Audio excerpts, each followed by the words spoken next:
Welcome into A to Z Sports Prime Time on a Wednesday night. Hope everybody's having a fantastic evening so far. We are talking SEC football tonight. Football is really not that far away. We are 2 weeks away from Titans training camp. We're going to have great and exhaustive training camp coverage for you over the course of the next, basically all of the next 2 months. Again, 2 weeks away, so not that far at all. And very soon, college football will be upon us as well. So we're going to talk about the biggest wild card in the SEC and where the Vols stack up in that mix. We'll talk about where Tennessee should finish in the East in their second year under Josh Heupel, and then we'll talk about a ridiculous list that was put together by Pro Football Focus of the top 10 college quarterbacks this year. A lot of ground to cover. Looking forward to a fun show on this Wednesday with you guys.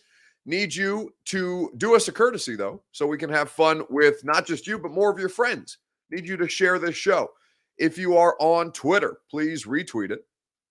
That's in the bottom right-hand corner of your screen. If you are on YouTube or on Twitch, you can get involved by subscribing to the channel where we distribute all of our live stream coverage 7 days a week. And if you're on Facebook Live, you can get your Facebook friends talking SEC football as well. All you have to do is share now to public, and that would be the way to get that done. Once you've shared the show, and now that more of you guys are here officially, we can get this thing up and rolling on a Tuesday night, rather a Wednesday night. Welcome into A to Z Sports Prime Time. I'm your host, Buck Rising. If you're new, and I'm proud as always to be presented to you by our friends at Two Rivers Ford. Two Rivers Ford is where you go. It's where you should go for your next vehicle purchase, because a lot of things are difficult to do right now except buying a vehicle at Two Rivers Ford. That's always a breeze. Two Rivers Ford in Mount Juliet or online at tworiversford.com. The Ashton Real Estate Group of RE/MAX Advantage. GaryAshton.com is where you go for your dream address without the stress. The Ashton team has you covered to get you the intel edge you need to succeed. So, in talking about a couple of different things this week, we've been starting to turn our attention towards college football. And, in the absence of like actual news that's taking place across the NFL, other than like top 10 wide receiver lists, which also A.J. Brown not being on the top 10 wide receivers in the NFL was fairly hilarious if you're a Titans fan. So, a rare win for the Titans fans after A.J. Brown was traded away that he missed the ESPN top 10 list. But in the absence of actual news, we've been looking at the world of college football and starting to get you ready for the SEC in the fall. And in doing that, I've been looking around specifically at the East because obviously, this is a Tennessee-based show. We pay attention to the University of Tennessee. We talk about the Vols first and foremost when things happen, because that's what the majority of you guys, it's where your rooting allegiances are in the world of college football. Anyway, if you're a Titans fan, it doesn't necessarily always mean that you're a Vols fan, but there's a pretty good hit rate between the two football programs. So, looking at the SEC East, I've been thinking about who the biggest wild card is in that side of the conference, and I've come up with a couple of different names. So I thought this would be a curious way to talk about it and to have an engaging college football conversation with, I think it's like less than 40 days to go before college football gets up and rolling again. So I need to get things started, or I would love for you guys to get things started with your Two Rivers Ford take. That is simple enough. Just tell us in the comments on Facebook, YouTube, Twitter, and on Twitch, who do you think is the biggest wild card in the SEC this season? There's a bunch of options to pick from, even if it is a two-team race for the SEC title, right? Alabama out of the West and Georgia in the East. We know who, no pun intended, the top dogs are in the SEC. But outside of that, it's kind of a crapshoot on both sides as to, who would even finish second in the SEC West or the East at this point. And I think that's where the most interesting version of the conversation lies. So who do you think is the biggest wild card in the SEC, the entire SEC this year? It is your Two Rivers Ford take. We will read some of your commentary here in just a second, right after I tell you about our friends at Two Rivers Ford. They make the Two Rivers Ford take possible. They make the best car buying experience possible when you go visit them out in Mount Juliet.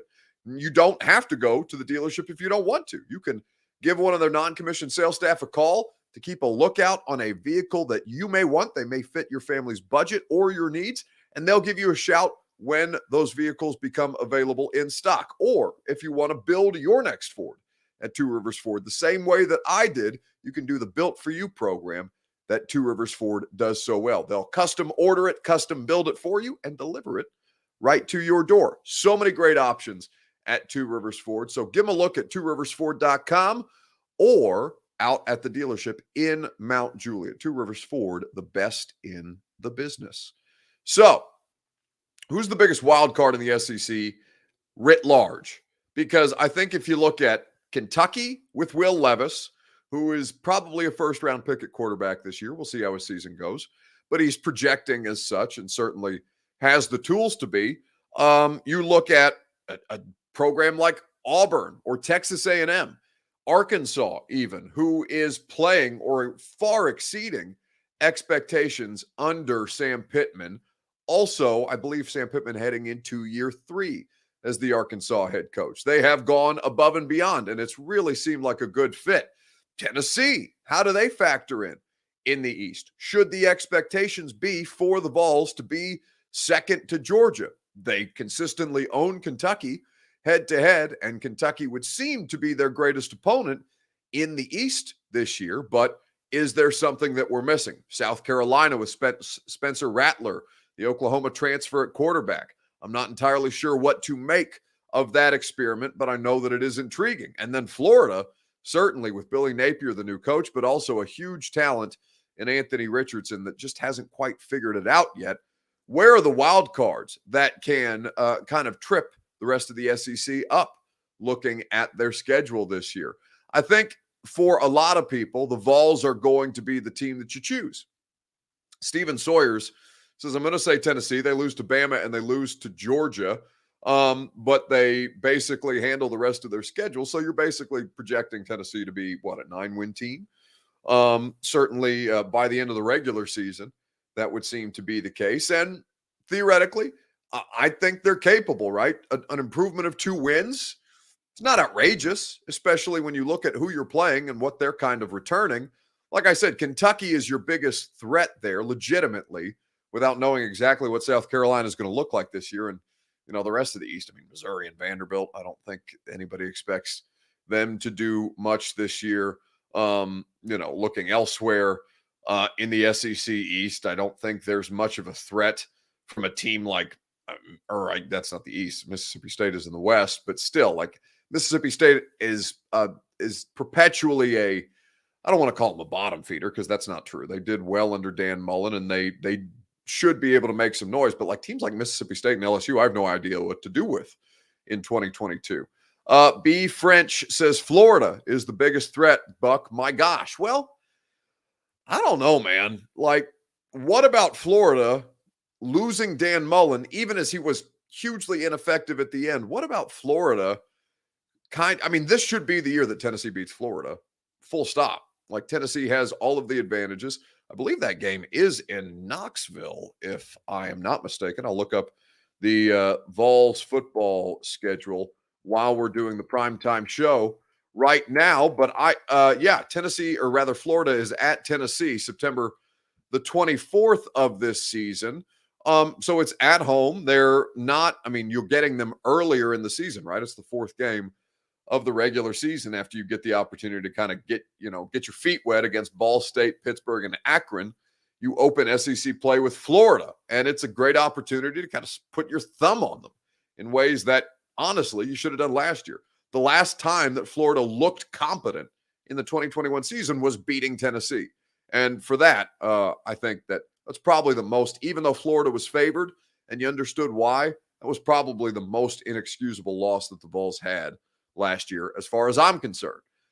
But I think the biggest wild card in all of this is South Carolina. I don't know what Spencer Rattler's going to be, but something about Shane Beamer really, really vibes with me. Shane, obviously they've got a really good defensive line over there. Just what were they doing to maybe make things physical on the offensive side and maybe being able to get a push? They've got like 105-star football players on their defense. They have a defensive lineman that weighs 340 pounds and runs better than everybody on this call. They've got 5-star defensive backs. They're big and physical and fast. I mean, other than that, they're really freaking good. That's why they have the top defense in the country. They're hard to run the football on. So there wasn't some magical scheme they came out with tonight. They got 5-star recruits everywhere, and they play really physical. Damn. The damn at the end always gets me. It's like Steve Spurrier-esque, and it makes me laugh. But I think that South Carolina is a wild card in all this. They had no business finishing 6-6. Last year, South Carolina did. They started basically a janitor at quarterback. He was a grad assistant that they pulled like off of the coaching staff and put him in a uniform and got him out there to play under center. Like South Carolina last year was one of the bigger surprises and one of the bigger teams to kind of overachieve, I thought, in the SEC last year. So I think that South Carolina is probably the biggest wild card, just kind of projecting out on who may hold that title by the end of the year. Let's talk about who will finish, or where Tennessee will finish, rather, in the SEC East specifically. Give me your thoughts on Facebook, on YouTube, on Twitter, and on Twitch. We will talk about it together where you believe the University of Tennessee will finish in the SEC East in 2022. You guys let me know how you feel about the situation, and certainly we will discuss it together. Where should Tennessee realistically finish in their division? We will talk about it together right after I tell you about our friends at the Ashton Real Estate Group of RE/MAX Advantage. GaryAshton.com. They're the best in the business because they have the best intel. They have the intel edge to get things going. That means that you can sell your current home for more than you are being offered. Sell your home for more at GaryAshton.com. It means you can get the intel edge to sell your home while looking for your next dream address. Your dream address without the stress is what the Ashton team offers to you. You can capitalize on your home equity and win the buyer battle now. That's what the intel edge at Gary Ashton provides. So if you are looking for your next home or trying to sell your current one, give our friends, the Ashton Real Estate Group of RE/MAX Advantage, a call at GaryAshton.com. So, where should Tennessee finish in the East this year? Second, maybe third, says Steven 1986. Luman says in the basement. He thinks they are going to come in dead last. Lewis, I believe, is a Vanderbilt fan, so that would explain that assessment.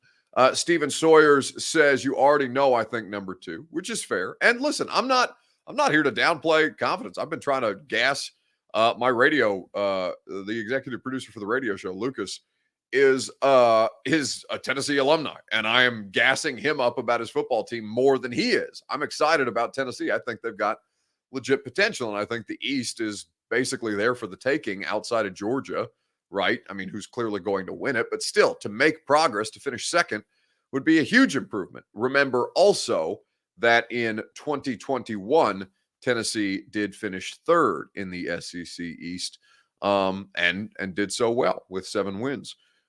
Even though the Purdue loss in the Music City Bowl, I think, was pretty unflattering for them. Jeff Rubel says third at best. He thinks they topped out last year, and that's about as well as they'll do. And again, I think Kentucky's a legitimate threat. But, there's something about what Josh Heupel brings to the table that gives you at least optimism that they'll be competitive in the hunt for basically second place. I know there's no trophies for second place, right? But anytime you deal with Tennessee, it feels like you have to deal in baby steps and building blocks. And for Tennessee to be able to slowly advance their grasp on their side of the conference, I think is no small feat. Well, the fight of the Southland Band, building the capacity crowd, still filing in on a cold and rainy day to the pregame climax The rain's been pouring. The crowd is roaring as the Volunteers, massed at the north end, are set to race onto the field. The Pride of the Southland Band will be pouring the giant T that stretches from that north end to midfield. And the cheers in the background on a cold day becoming louder and louder, building to the crescendo as the Big Orange sets to race on to Shields Watkins Field, ladies and gentlemen, and wherever you are, as you listen to the Vol Radio Network, it's football time in Tennessee.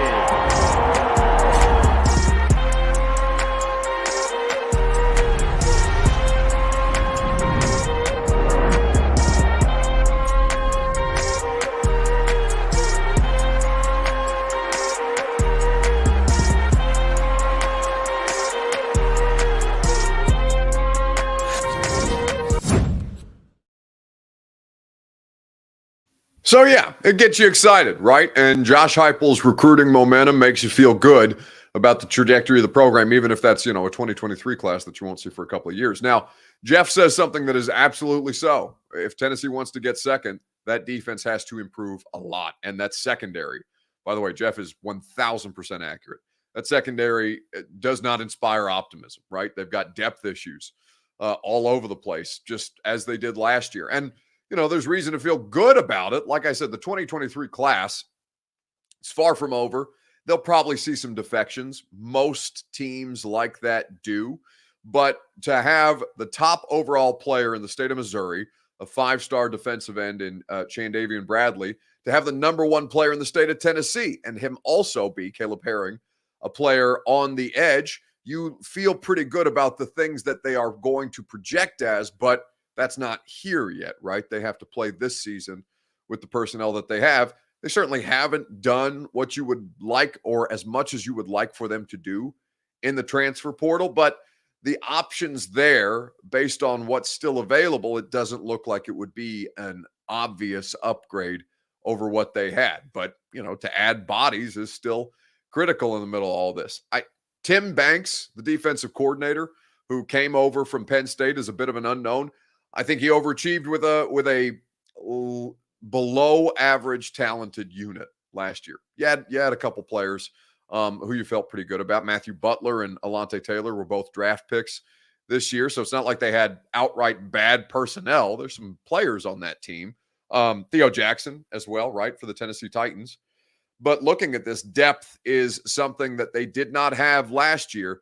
Depth is something that is still a question to me, and their ability to affect the quarterback basically is still up in the air right now. I'm blanking on number 9's name. I think he's kind of local. He may be from Clarksville. I'm blanking on his name. The edge rusher. He's kind of like a hybrid edge player, outside linebacker, who I really like and I think can give them legitimate snaps. But outside of that, their defensive line talent is not what you would is not as good as you would hope for. Barron, yes. Is it Tyler Barron? Tyler Barron sounds right. Forgive me. I probably need to do a roster refresh at some point outside of Hendon Hooker, Cedric Tillman, and Jabari Small. I've been watching a lot of offense for Tennessee, getting ready for, just kind of making early notes for the pre-draft process and doing our conversations with Greg Cosell about Tennessee, but I probably need to get on that here in the next couple of weeks. It's going to be here before we know it. So, looking at what Tennessee is projected to do, I think that the second in the East is a reasonable expectation. Kentucky's got a better quarterback in Will Levis. Kentucky's quarterback has a higher upside as a pro prospect, but we're not talking about being a better pro prospect right now. We're talking about who can be a better college football quarterback. And I think that Hendon Hooker has the ability to do so. I think that Cedric Tillman, potentially a top 40 pick in the NFL draft, I think that he is fully capable of continuing to be a focal point in that offense. How they continue to maximize the personnel, I'm not worried about that side of the ball. But getting stops is a concern. And at some point, offense does matter. Defense does matter, even if there has been less of an emphasis on that throughout the just kind of the evolution of football. Kentucky does have a significantly better defense. This is so. But Will Levis also loses Wan'Dale Robinson, a second-round pick by the New York Giants this year, and 3 of his 5 starting offensive linemen, all 3 of which went pro. So it's not like now Kentucky has done well in recruiting offensive linemen. Hell, I think they've been calling that unit the Big Blue Wall for the last couple of years, and they've done successfully putting talent in the league. There's no question, but uncertainty on the offensive side of the ball, I do think that puts them at a advantage or at a disadvantage. Not necessarily head to head, but I think from 1,000-foot view, Tennessee, I think, is going to be able to come out comfortably at the start of the season, while it may take Kentucky a little while to kind of get their stride. Now, if they don't, it's because Will Levis is, like I said, a pro prospect at quarterback, and they've got NFL coaching. They're the Liam Cohen, the former offensive coordinator of Kentucky, is now the OC for the Rams in the NFL. They got Rich Scangarello, rather, from the 49ers offensive coaching staff. He worked under Mike McDaniel and Kyle Shanahan. So he's getting coached by NFL coaching, and it's fair to expect him to take a step forward, because what he showed us last year is that he's able to operate comfortably in a pro-style system. All right. Let's move on and let's talk about the quarterback hit list that Pro Football Focus put out. Here is the list in front of you, the list of top 10 quarterbacks in college football according to Pro Football Focus. I am going to ask you the question: what is the biggest mistake on this list? Bryce Young, 1. Caleb Williams. Spencer Rattler at 3. CJ Stroud at 4. Sam Hartman at Wake Forest. Wake Forest, by the way, perpetually does not get nearly enough credit for being a high-level football team. Grayson McCall, Brennan Armstrong at Virginia.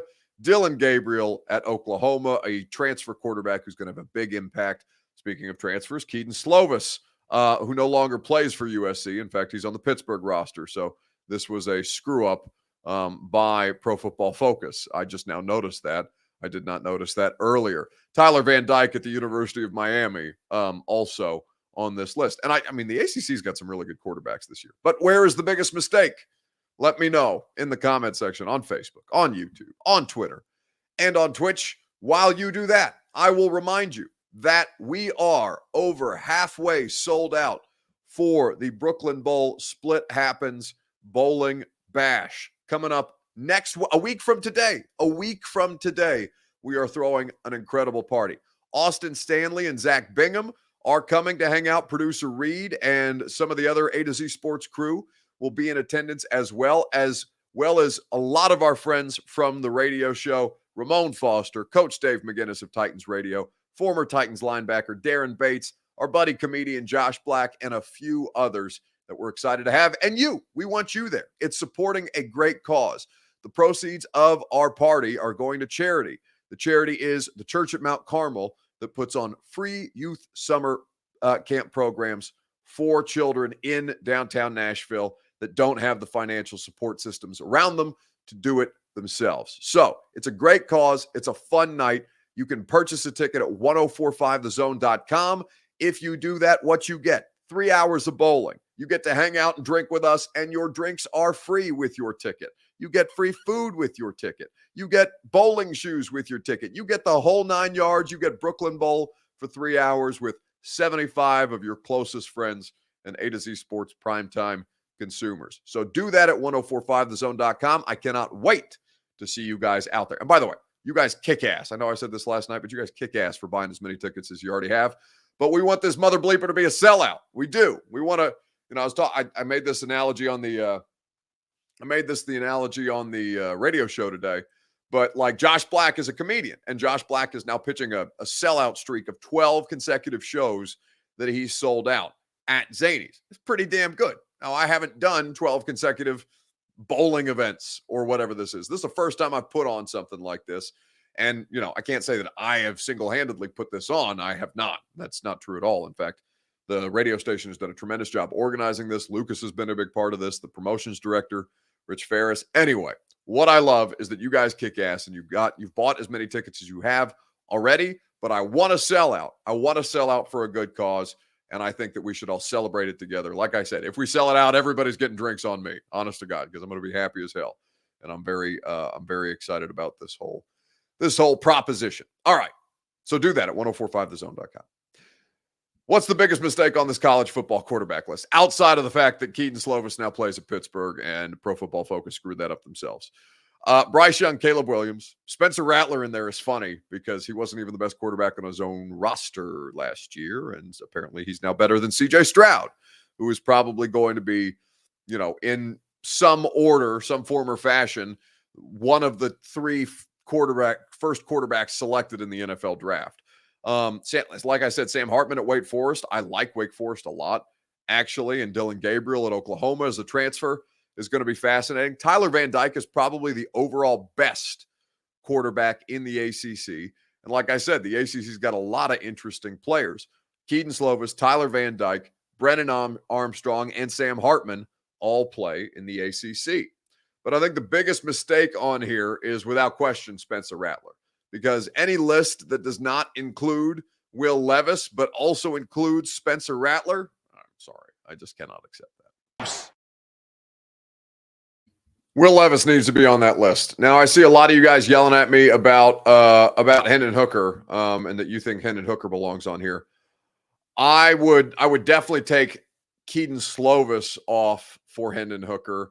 I would definitely let's leave the list up. I would definitely take Spencer Rattler off for Hendon Hooker. But like I said, Will Levis has to be somewhere on here. But yeah, you could take two of those off. And I would not object. I don't think I would object to Hendon Hooker being on this list. Maybe Nick Leary at NC State. I like him a lot too. I think NC State should be, Clemson's favored to win the ACC title, but I do think NC State, Wake Forest, and Clemson are probably all going to be in the conversation at the end of it. ACC is going to have 3 top 15 teams probably this year, and a lot of strength at the quarterback position. So, like I said, it would be between Devin Leary and Hendon Hooker for me specifically. Mark Jones says Buck is a Kentucky fan.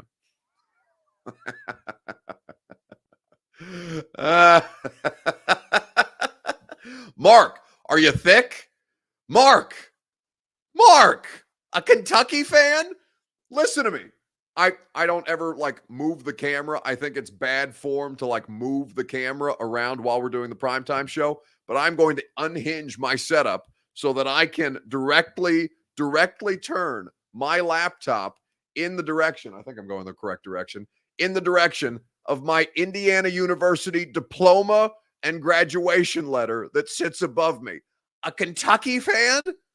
Mark, what are you talking about? I hate Kentucky. There's not a school on this planet Earth that I hate more than Kentucky because I went to that school, because I graduated from that school, Indiana University. We despise Kentucky. You guys don't normally get to see a picture of the office, but I've got all kinds of things hanging up in my office around the primetime setup. Mark, there is nothing I hate in athletics more than the University of Kentucky. Just because I'm not a super homer about your quarterback doesn't mean that I'm a Kentucky fan. It just means that I watch the game and I understand what to look for in a pro prospect and how much Hendon Hooker gets help from his offensive coaching staff. And that's not a bad thing. Do not tell me that I'm a Kentucky fan. Mark, you have said some outrageous things on this show throughout the course of your participation, and we were grateful for your presence because everybody needs a homer on the show. But so help me God, Mark, if you tell me that I'm a Kentucky fan, again, I will smite you down with a crimson and cream Indiana Hoosier lightning bolt. It is unacceptable. We cannot have it again.